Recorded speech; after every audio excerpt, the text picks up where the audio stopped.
காலை மலர் நிகழ்ச்சியில் தெரிந்ததும் தெரியாதுங்கிற நம்முடைய பகுதியில் நாள்தோறும் பல புதிய தகவல்களை தெரிஞ்சிட்டு இருக்கோம். அந்த வகையில் நாம் பார்க்க போகிறது ஹோலி பண்டிகை. சமீபத்தில் தான் நம்ம ஊரில் அந்த ஹோலி பண்டிகை நிறைவடைஞ்சுது. எல்லாருமே ரொம்ப மகிழ்ச்சிகரமாக வண்ண வண்ண பொடிகளை ஒருத்தர் மேலே ஒருத்தர் தூவி, வண்ண நீரை ஒருத்தர் மேலே ஒருத்தர் தெளித்து தங்களுடைய மகிழ்ச்சிகளை வெளிப்படுத்தி இருக்கக்கூடிய அந்த ஹோலி பண்டிகை இந்துக்களினுடைய புனிதமான ரொம்ப பழமையான ஒரு பண்டிகை அப்படின்னு ஹோலி பண்டிகையை சொல்லலாம். அதுவும் குறிப்பாக மார்ச் மாதத்தில் வரக்கூடிய முழு நிலவு நாள் பௌர்ணமி அன்னைக்கு தான் இந்த ஹோலி பண்டிகையை நம்ம நாட்டில் நம்ம கொண்டாடுறோம். உலகம் முழுக்க நிறைய இடங்கள்ல இந்த ஹோலி பண்டிகையை நம்ம பார்க்க முடியும். அதுலேயும் உலகம் பலரும் ரசிக்கக்கூடிய ஒரு ஹோலி பண்டிகை நம்முடைய வட இந்தியாவில் நம்ம பார்க்கலாம். உத்தரப்பிரதேசம், மகாராஷ்டிரா, அஸ்ஸாம், பீகார், ஒரிசா போன்ற வட மாநிலங்களில் இது ரொம்ப விசேஷம் அப்படின்னு சொல்லலாம். எதனால் இப்படி ஒரு ஹோலி பண்டிகை ஒன்று உருவாச்சு? அதாவது 2 விதமான கதைகள் இதில் சொல்கிறாங்க. இரண்யகசிபு என்று சொல்லக்கூடிய ஒரு அரக்க மகாராஜா தனக்கு வானத்திலையும் பூமி ரெண்டுலேயுமே மரணம் சம்பவிக்கக்கூடாது, இரவுலையும் பகல்லையும் சம்பவிக்கக்கூடாது, மனிதனாலையும் மிருகத்தாலையும் நம்முடைய மரணம் சம்பவிக்கக்கூடாது அப்படின்னு பல விதங்களில் அவர் வரம் வாங்கி தன்னை யாருமே அழிக்க முடியாதுங்கிற ஒரு இருமாப்பில் அவர் இருக்கார். அப்போ தன் நாட்டு மக்களை எல்லாம் தன்னை வணங்கவும் சொல்கிறார். அந்த மக்கள் பயந்து போய் அவரை வணங்கவும் செய்கிறாங்க. ஆனால் அவருடைய பையனை, அவருடைய பிரகலாதன் அவரை வணங்க மறுக்கிறார். அவர் பார்த்தீங்கன்னா தன்னுடைய கடவுளாக இருக்கக்கூடிய மகாவிஷ்ணுவை தான் அவர் வணங்குவேங்கிறாரே ஒழிய இவரை வணங்க மாட்டேன்னு சொல்கிறார்.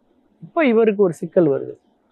அப்போ என்ன பண்ணுறாருன்னா, ஹோலிஹா அப்படின்னு சொல்லக்கூடிய தன்னுடைய சகோதரிகிட்ட சொல்லி தீப்பிடிக்கக்கூடிய ஆடைகளை அவள் அணிந்து கொண்டு பிரகலாதனோடு அவள் ஒரு இடத்திற்கு போவதாகவும், அங்கே அந்த ஆடைகள் தீப்பிடிக்க வைத்து பிரகலாதனை கொல்வதற்கான சதி அங்கே நடக்கும்.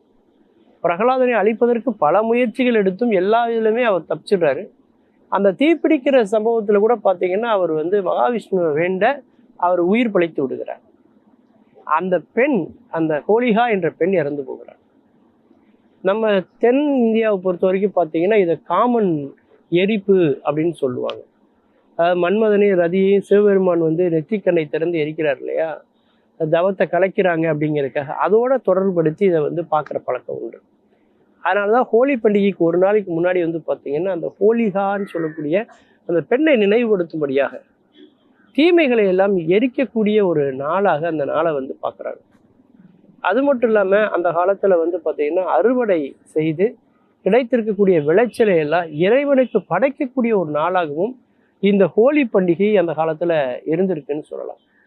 இன்னொரு கதை என்ன சொல்கிறாங்க அப்படின்னா, கிருஷ்ணருக்கும் ராதைக்கும் இடையில ஒரு ஊடல் ஏற்படுகிறது. கிருஷ்ணர் தன்னுடைய தாயிட்ட போய் சொல்கிறாராம், என்னுடைய நிறத்தை பாருங்கள் எப்படி கருப்பாக இருக்கிறேன் நான், ராதை பாருங்கள் எவ்வளோ சிறப்பாக இருக்கிறா அப்படின்னு அவர் சொல்வதாகவும், அந்த நிறங்களில் இருக்கக்கூடிய அந்த பேதங்கள் அது இருக்கக்கூடாது அப்படிங்கிறதுக்காக ராதையை ஒரு சில வண்ண பொடிகளை தூவி நிறம் மாற்றி கிருஷ்ணர் கலருக்கு கொண்டு வரணும் அப்படிங்கிறதுக்காக பல வண்ணங்களை மாற்றுவதற்காக இந்த பண்டிகை வந்தது அப்படின்னு இன்னொரு கருத்தும் சொல்லப்படுது. அதாவது வண்ணங்களில் இல்லை வாழ்க்கை, எண்ணங்களில் தான் வாழ்க்கை இருக்கிறது அப்படிங்கிறத உணர்த்துவதற்காக இறைவன் நிகழ்த்திய ஒரு திருவிளையாடலாக கூட இதை பார்க்க முடியுது.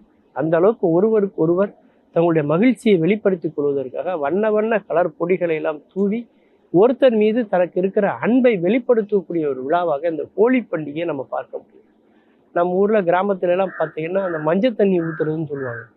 மஞ்சள் தண்ணியை கரைச்சி, மஞ்சளை நல்லா தண்ணியில் கரைச்சி தனக்கு பிடித்தவர்கள் மேலே ஊற்றுவாங்க கன்னி பெண்கள். அதில் சிக்கிடக்கூடாது அப்படிங்கிறதுக்காக தாய் மாமன்கள் நிறைய பேர் அத்தை பொண்ணு நம்ம மேலே ஊற்றிடக்கூடாதுங்கிறதுக்காக சந்தையில் பயந்து ஒளிந்து போகிறதெல்லாம் நம்ம நாவல்களில், சிறுகதைகளில் ஒரு காலத்தில் இருந்ததெல்லாம் நம்ம படிச்சிருப்போம் இல்லையா. அதனுடைய இன்னொரு வடிவம் தான் வட இந்தியாவில் இருக்கக்கூடிய இந்த ஹோலி பண்டிகை என்று சொல்லக்கூடிய மகிழ்ச்சியை வெளிப்படுத்தக்கூடிய முழு நிலவு நாளில் நிகழ்த்தப்படக்கூடிய இந்துக்களுடைய பழமையான பண்டிகை அப்படின்னு சொல்லலாம். மீண்டும் பல புதிய தகவல்களோடு, அதில் அறியப்படாத பக்கங்களோடு உங்களை சந்திக்கிறேன். நன்றி, வணக்கம்.